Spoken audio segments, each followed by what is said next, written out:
Hey guys, so I just wanted to address the Ken Ham and Bill Nye debate, and in particular this argument that Bill Nye made, which he made well, which I think is a good argument. It's one that I make all the time. In fact, I think it is the most important argument for any science to make if it wants to be able to prove its veracity and separate itself from all the other pseudosciences. Um, and Bill Nye made this, and I just wish he made it better. And I want to share with you how I would make it. And this point is about the ability of evolution and climate change, and for germ theory, and for gravity, and all the other real scientists, their ability to make correct predictions. And Bill Nye said very clearly that creationism does not make these predictions, correct predictions, while evolution does. And he made a great point, and but I think he didn't convey to a very scientifically illiterate audience the importance of making such predictions. I mean, can they say, "Oh, I guess evolution makes predictions, creation doesn't"? Okay, let's move on to the next point of contention. No, this is a very, very important point, and this is why a science is a science. It's its ability to make predictions, and I wish he emphasizes more. And basically, the reason it's important, the reason why it's important to make predictions, is is the reason why we do science, which is it helps us to control our environment, to make predictions about our environment so we can control it and we can survive longer, or we can live better lives or easier lives, right?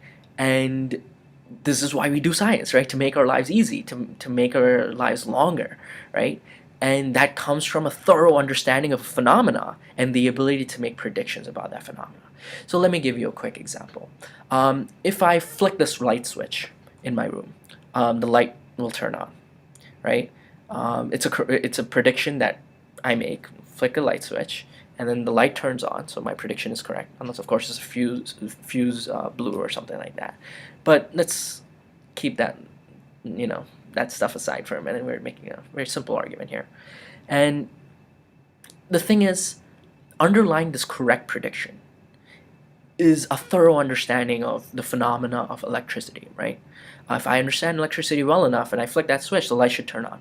But it also helps us control this environment, right? I don't have light to be able to see what I'm doing, right? It's important if you want to survive at night, right? So the understanding, the thorough understanding of phenomena gives us the ability to make predictions about it, which helps us survive better, right? And this is why we do science. This is everything about science that is important. You can say this about drugs. If I give you this drug, you'll get better. Why? Why does that prediction come correct most of the time? The likelihood of getting better, right? Why does that come true? It's because we have a thorough understanding of the pathophysiology of the disease, of the pharmacology of that drug, right? And we're able to make that prediction, right? And the same goes through, obviously, it's true for any other science. Obviously, we can't make every single prediction to be correct, but otherwise we'd be perfect, we'd be gods, right, if every single prediction we made were correct. But our ability to understand a particular phenomenon as best as we can gives us the ability to make predictions as best as we can that come as correct as often as they do, which gives us the lives that we have,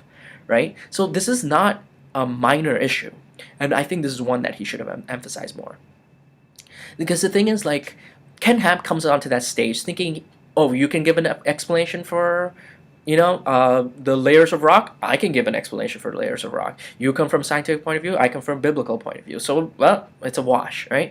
But that's the thing, is he just came up with a superficial explanation that can't make any predictions about it. I can do the same thing, right? I can make stupid explanations about gravity, for example. Newton came up with these complicated equations that explain gravity, of why things fall, and blah, blah, blah, blah, blah. Well, I can come up with a stupid example that explains the same thing. There's a bunch of millions and millions of invisible leprechauns with lassos that pull everything around. They're all over the place. They're invisible. They're watching everything that we do. And the second you let something go, they see it. They put a lasso around it. They pull it to the ground, and that explains gravity, right? It does.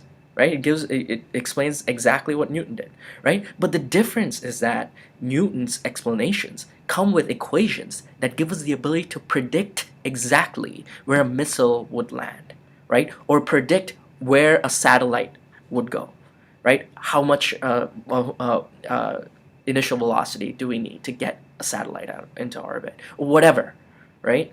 It gives us real abilities to do things, to do practical stuff, right? Make drugs, make equipment, make materials, right? Send satellites into orbit, right? And it comes with a thorough explanation that gives us the ability to predict, right? And his superficial explanations, yeah, it's an explanation, but if it can't predict, it can't really explain anything, right?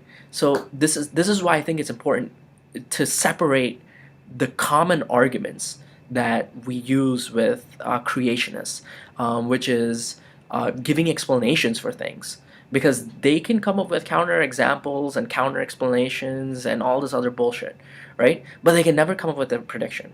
That's why I think this is the most powerful argument that evolution acceptors have, people who accept evolution have, or any other real science, is yeah, you can explain in some bullshit way why a snail couldn't is in a lower layer than a human being because a human being is smarter, so he could swim higher or something. That's what they come up with, right? It's an explanation, right? And people believe it. Millions of people believe this explanation, right? Because they think the ability to explain is enough for science, and it's not, right? The ability to explain is not enough for science. If talking about the past is not enough for science, the ability to predict the future is what's important for science, because it gives us the ability to control our environment, to be able to survive, right? What can creationism give you? Yeah, it gives you plenty of explanation for shit that happened, right? But what can tell you about your future? Nothing, right? That can come true, right? They can say Jesus is coming back as often as they want, right? But what can they show me that can come true tomorrow, or the day after tomorrow, the day after that, right? What can they do to improve our lives the way other sciences can? Or develop technologies to, like, the way other sciences can, because we have thorough understanding. Nothing, right? It gives us nothing, right? And I wish Bill Nye emphasized this point, and he never did. Another thing is, another point I want to make is it's got to be a real prediction, right? It can't be a bullshit prediction.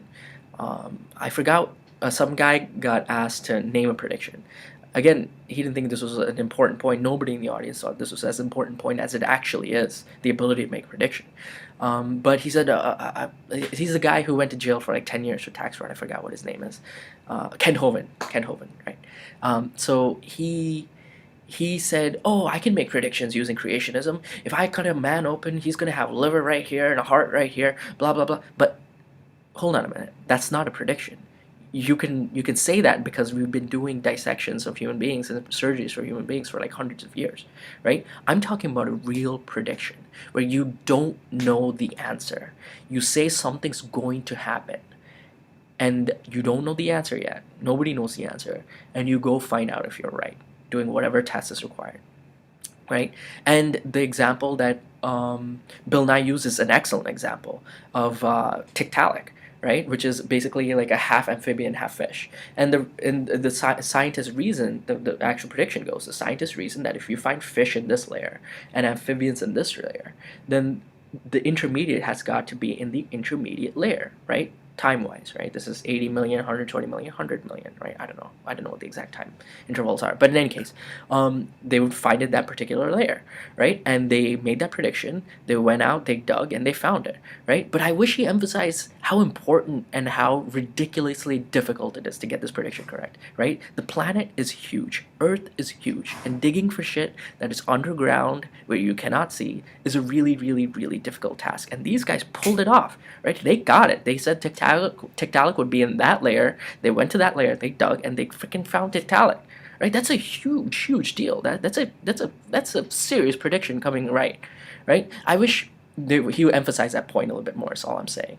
And I think any person who supports evolution should use this argument as their number one go-to. Right? Start off with this. They have nothing. There's not one prediction they can get correct, much less the millions that evolution has.